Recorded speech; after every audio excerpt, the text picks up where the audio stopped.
Hit record. Perfect. So just introduce yourself, name, where you're from, what you do. Hi, my name is Anthony Carbone. I'm from Los Angeles, California, and I am a television producer. Perfect.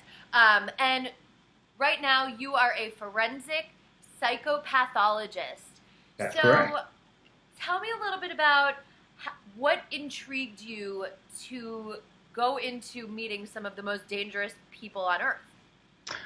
My dad was a cop, and so he spent a lot of time with the criminal element out there. So it really interested me as a young kid to see what he was dealing with. Now, mostly he dealt with like parking tickets and those things, but he'd always talk about criminals. So I'd always be interested in like what are criminals, and I just read a lot of material on it.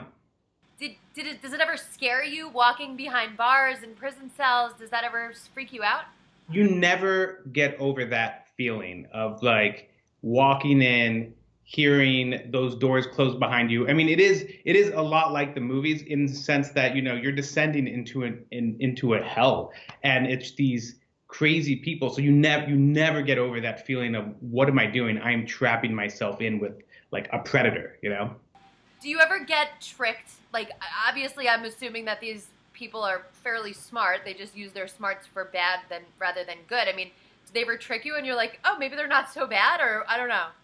Yeah, I mean, there was, some are really smart, some are, average intelligence, but you will, like, there are times I've been shocked by just how normal they seem. Like they seem like they could be your best friend, or just, if they came by and were like, hey, I lost a dog, you might help them. I don't know. I see why people do it, you know?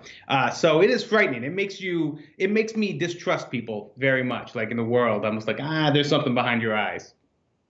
And what's like maybe one of the cases, and obviously you don't have to use names, but a case that you were very proud of, something that were you able to meet a family of someone that, That Yeah, I mean, there was this one case of a family of dairy farm, like it was like a village of dairy farmers, like this town, and someone was going and killing people on these dairy farms and a cow. Like it would like kill a cow and a person. It was very, very odd, and and right away it seemed that someone who's familiar with like butchering and like animals, not to be too it's a little gross.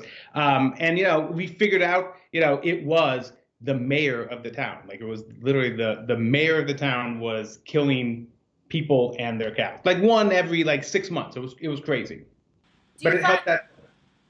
Go right ahead. you were able to put them behind bars and stuff. So yeah, no, exactly. Do you do you find a common thread amongst these villains? Yeah, I mean, like, listen, the common thread is oftentimes upbringing. Like, the common thread is they definitely have a past that, has a darkness to it.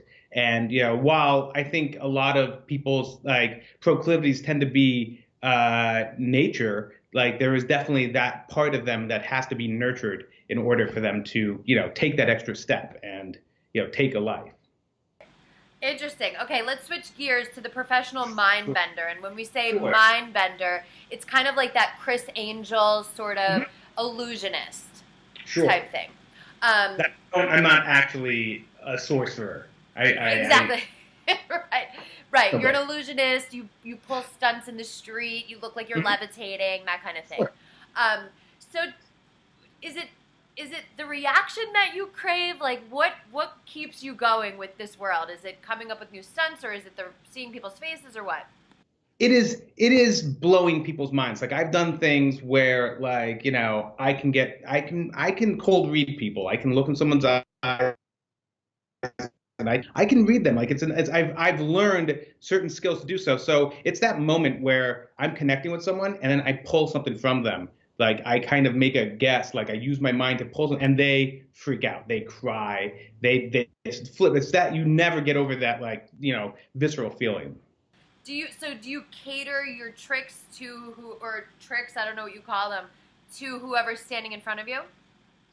I call it mentalism. Like, no, I mean, what I can do this in a room. Like, I can go to a room, I could make you write something down on a piece of paper, and I can, in a sense, figure out what you're writing down and figure out the why just by reading your body language, reading your eyes, reading certain things. And what I do is I'll scan a room and I'll be like, who's the most, like people have a certain susceptibility. Some people, they're, you might be a little tough. Like I can't get through to you, but someone else I can see, like I can pull from them. I can read their mind, if you will.